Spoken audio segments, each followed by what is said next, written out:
మరొకసారి నోటికొచ్చినట్లుగా వాగుతున్నాడు. గరికపాటి చాగంటి గురించి మాట్లాడుతున్నాడు అన్వేష్. గరికపాటిపై యుద్ధం ప్రకటిస్తున్నానంటూ మరొక వీడియో రిలీజ్ చేశాడు. గరికపాటి నేను చెప్పలేకపోతున్నాను, బట్ అతను చెప్పిన మాటలు అసలు నీకు బుద్ధి ఉందా, జ్ఞానం ఉందా అంటూ అన్వేష్ మాట్లాడుతున్నాడు. ఆడవాళ్ళ గురించి నువ్వు మాట్లాడడం ఏంటి, ముసలివాడివై ఉండి నిగ్రహంగా ఉండాలి కదా అంటూ ఆ మాటలు అతను మాట్లాడుతున్నాడు. చాగంటి తన గురువు అట, చాగంటి ప్రవచనాల్లో కూడా తప్పులు దొర్లుతున్నాయంటూ మాట్లాడుతున్నాడు. తనని ఎవరు ఏం చేయలేరని, ప్రళయం రాబోతుంది జాగ్రత్తగా ఉండాలంటూ చెప్తున్నాడు. నాకు తెలిసి అన్వేష్కు పిచ్చెక్కింది, అంటే మతి స్థిమితం కోల్పోయాడు, బ్యాలెన్స్ పోయింది, అందుకే మాట్లాడుతున్నాడు. నేను బ్రతుకున్నన్ని రోజులే మంచి ధర్మం 4 పాదాల మీద ఉంటుంది, నేను పోతే ఇక ప్రళయం వచ్చేస్తుందంటూ మాట్లాడుతున్నాడు. ఆఫ్ఘనిస్తాన్లో నేను వెళ్ళి మహిళల స్వేచ్ఛ గురించి నేను ఫైట్ చేశానని మాట్లాడుతున్నాడు. ఇతనేం ఫైట్ చేశాడు, ఆఫ్ఘనిస్తాన్ ఎప్పుడు వెళ్ళాడు, సరే వెళ్ళి ఉండొచ్చు. ఆఫ్ఘనిస్తాన్లో ఎవరితో ఫైట్ చేశాడు, తాలిబాన్స్తో ఫైట్ చేశాడా? AK-47 పెట్టి ఎటు నుంచి ఎటు కాలుస్తారో వాళ్ళకే తెలియదు అక్కడికి వెళ్ళి నిజంగా అలా మాట్లాడితే. సో ఆఫ్ఘనిస్తాన్లో నేను మహిళల గురించి మాట్లాడానని చెప్పేసి అక్కడ ఫైట్ చేశానని చెప్పి మాట్లాడుతున్నాడు. మరొకసారి చాగంటి గారి గురించి మాట్లాడుతున్నారు, మరొకసారి గరికపాటి గారి గురించి మాట్లాడుతున్నారు. చాగంటి గారి ఇంటికి వెళ్తాను, నేను భోజనం చేస్తాను, ఆయనకి వయసు అయిపోయింది, గరికపాటి గారికి వయసు అయిపోయింది, ముసలోడైపోయాడు, కాస్త జాగ్రత్తగా ఉండాలి, నిగ్రహంగా ఉండాలి కదా అని చెప్పేసి మరొకసారి నోటికొచ్చినట్లుగా మాట్లాడడం మొదలుపెట్టాడు. తానే ఉద్ధరిస్తాడంట, భారతదేశంలో ఉన్నటువంటి మహిళల్ని ఉద్ధరించడానికే పుట్టాడంట, ఉద్ధరిస్తానంటూ కూడా చెప్తున్నాడు. ఇంతవరకు నేను ఎప్పుడు ఏ తప్పు చేయలేదని చెప్పి మాట్లాడుతున్నాడు. సో అనవసరంగా ఇది ఎలా చూడాలి మనం, కావాలని గెలుకుతున్నాడా? ఇప్పటికే గరికపాటి గారిని ఉద్దేశించి మాట్లాడితేనే చాలామంది మనోభావాలు దెబ్బతిని, చాలామంది బాధపడి కేసుల వరకు వెళ్ళింది. ఇప్పుడు ఆల్రెడీ పోలీసులు ట్రై చేస్తున్నారు అతన్ని పట్టుకురావడానికి. ఈలోగా మళ్ళీ ఇప్పుడు చాగంటి గారి గురించి మాట్లాడుతున్నారు. చాగంటి గారి గురించి మాట్లాడుతూ ఇక నోటుకొచ్చినట్లు మాట్లాడడం. భారతదేశంలో ఉన్న మహిళలను ఆయన ఉద్ధరిస్తాడంట, భారతదేశం మీద ఇంకా రైట్స్ ఉన్నాయట, అతను చనిపోతే ప్రళయం వస్తుందట, అతను బ్రతుకున్నన్ని రోజులే ధర్మం నిలబడుతుందట. నాకు తెలిసి ఖచ్చితంగా మెంటల్ వచ్చింది అతనికి. అతను ఏం మాట్లాడుతున్నాడో అతనికి అర్థం కావడం లేదు. నోటుకొచ్చింది ఏదో ఒక మాట్లాడి ఏదో ఒక వీడియో పెట్టాలి, వ్యూస్ రావాలి, అదే, అంతకుమించి ఏం లేదు. ఇలాంటి పాపం ప్రముఖుల్ని గెలికి వాళ్ళని ఇబ్బంది పెట్టి వాళ్ళని అనగూడని మాటలు అని తిట్టుకుంటూ అయినా నన్ను చూస్తే చాలులే, నాకు ఆ డబ్బులు ఆ పాపపు సొమ్ము అయినా చాలు నాకు అని సాటిస్ఫై అవుతున్నాడేమో. అంటే గొప్ప వాళ్ళని తిట్టి ఆయన అభిమానులు మా వాళ్ళని తిడతారా, మా గురువులను తిడతారా అని చెప్పేసి చూస్తారు కదా, ఏమన్నాడా ఏంటా అని చెప్పేసి. అలాగైనా వ్యూస్ వస్తాయి కదా, అలాగైనా రన్ టైం ఉంటుంది కదా. ఆ డబ్బుల కోసం ఒక రకంగా చెప్పాలంటే పాపపు డబ్బులు అవి.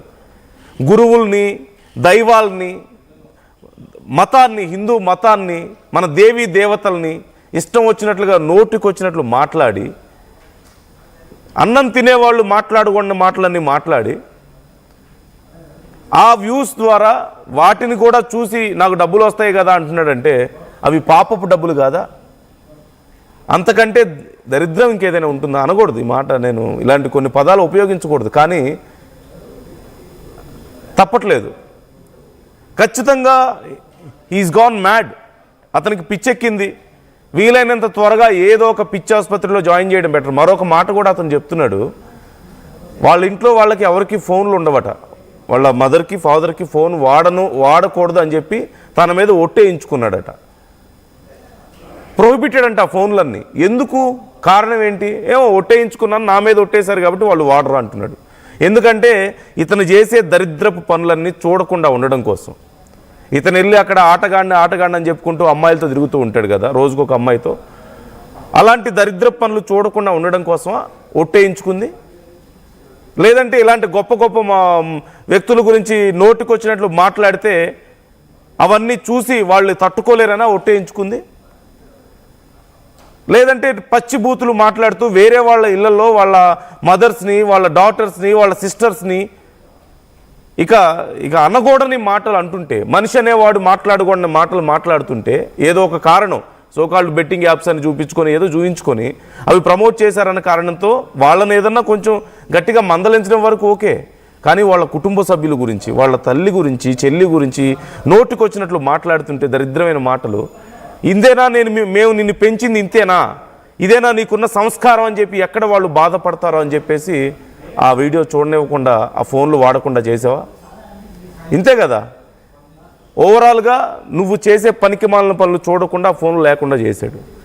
మరి ఇక్కడేది ఉద్ధరించడానికి? ఇదేనా ఉద్ధరించేది? కన్న తల్లిదండ్రులకి ఒక ఫోన్ వాడే అవకాశం ఉండదు. పాపం వాళ్ళకి ఏదో కాలక్షేపం ఉండొచ్చు, వాళ్ళకి ఏదైనా అర్జెన్సీ ఉండొచ్చు, ఇంకేదైనా ఉండొచ్చు. మరి వాళ్ళకి ఫోన్ వాడే హక్కు లేదట, కానీ ప్రపంచాన్ని ఇతను ఉద్ధరిస్తాడట. వాళ్ళ ఇంట్లో వాళ్ళ మదర్కి ఫోన్ వాడే హక్కు లేదు, ఎలాంటి స్వేచ్ఛ లేదు, కానీ ప్రపంచాన్ని ఇతను ఉద్ధరిస్తాడట.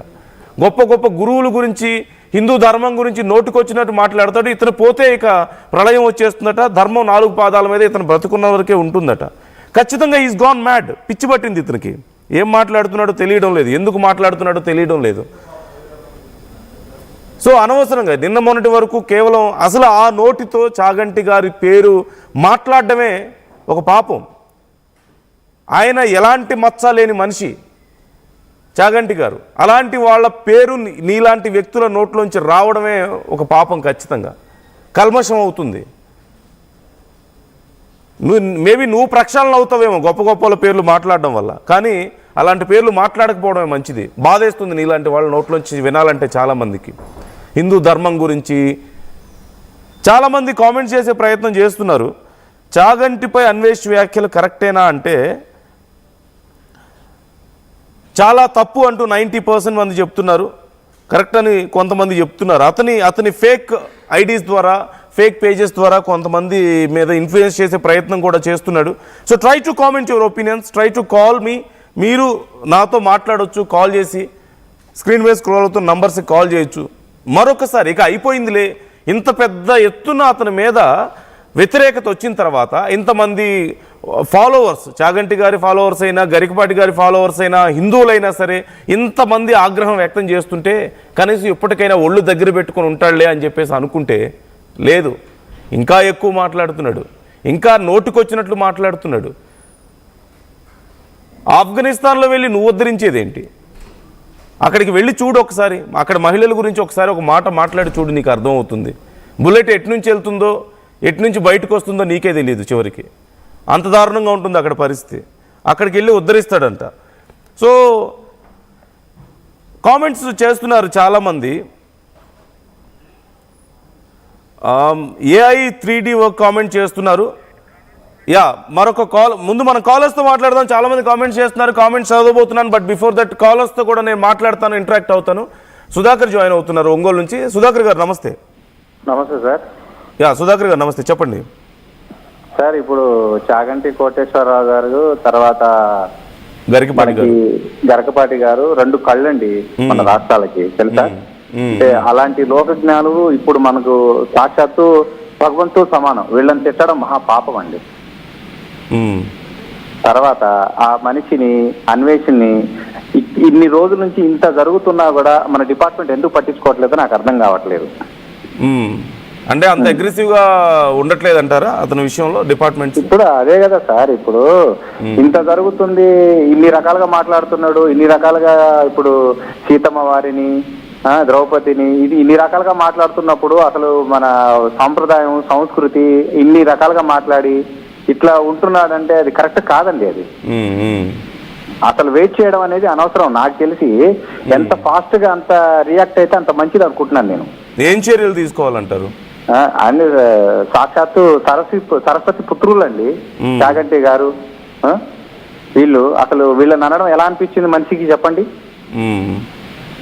అది కరెక్ట్ కాదండి. తర్వాత ఆ మనిషి అక్కడుండి అలా మాట్లాడడం అది కరెక్ట్ కాదు. అన్వేష్ గారు ఇట్లా మన ఇండియాలో పుట్టి, ఇండియాలో పెరిగి, ఇక్కడ డబ్బులు సంపాదిస్తూ రీల్స్ మీద, అక్కడ నుంచి ఆ పిచ్చి కూతలు కరెక్ట్ కాదండి. అది ఏ మాత్రం కరెక్ట్ కాదు. దీని మీద సీరియస్ గా యాక్షన్ తీసుకోవాలనుకుంటున్నాను. నేను ఒకటి అంటున్నానండి, ఇప్పుడు సనాతన ధర్మం గురించి పవన్ కళ్యాణ్ గారు పోరాడుతున్నారు. మన పవన్ కళ్యాణ్ గారు పట్టించుకుంటే 24 గంటలు వస్తారండి నాకు తెలిసి. పవన్ కళ్యాణ్ గారు రెస్పాండ్ అవ్వాలంటారు ఈ విషయంలో? మరి అంతే కదా సార్, ఇప్పుడు సనాతన ధర్మం కాపాడుతా అని చెప్పి మాట్లాడుతున్నారు కదా పవన్ కళ్యాణ్ గారు. ఇది సనాతన ధర్మం గురించే కదా మనం మాట్లాడేది. అదే కదా సార్. ఇప్పుడు నేను ఎవరిని కించపరచట్లేదు, ఎవరిని తక్కువగా మాట్లాడట్లేదు. ఎందుకంటే మళ్ళీ దీనికి కూడా ఇష్యూ అవుతుందేమో కానీ